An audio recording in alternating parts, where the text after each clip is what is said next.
ساتھی نے فرمایا کہ نیش اقرب ناز پے کی نس مقتضائے طبیعت تشنی نس پچھو اگر دھواں اگر ڈنگ مارتا ہے تو اس کی کسی نال دشمنی نہیں، اس کی فطرت کا تقاضا ہی ہے کہ ہر جگہ دھواں ڈنگ مارتا ہی رہے۔ بعض لوگوں کی ڈنگ مارنے کی عادت ہوتی، فرمایا یہ جے کمینہ خصلت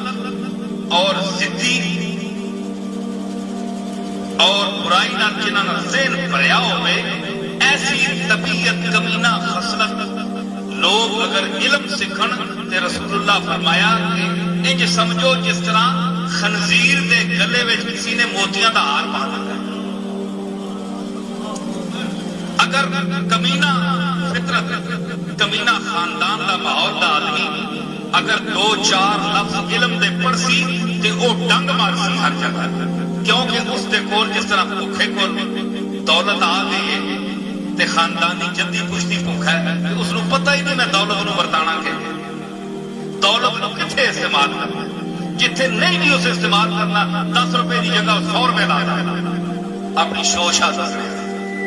اسی طرح کمینہ فطرت انسان جڑا ہے وہ اگر علم پڑھ سی تے وہ گمراہ ہو سی کر سی خود بھی اور ڈنگ مار سی لوگاں قریب کرنے نے بجائے دور کر سی۔ وہ ڈنگ نہ اپنے تے چھوڑنے، نہ اپنے استاداں وہ لوگ ڈنگ مارنا چھوڑنے، نہ اپنے پیر خانیاں ڈنگ مارنا چھوڑنے۔ ایسے کمینہ خسرت وہ پھر ڈنگ اتنے تک ملنے، اولیاء اللہ تک پھر انبیاء تک ڈنگ ملنے۔ ایسے علم کو اللہ بچائے،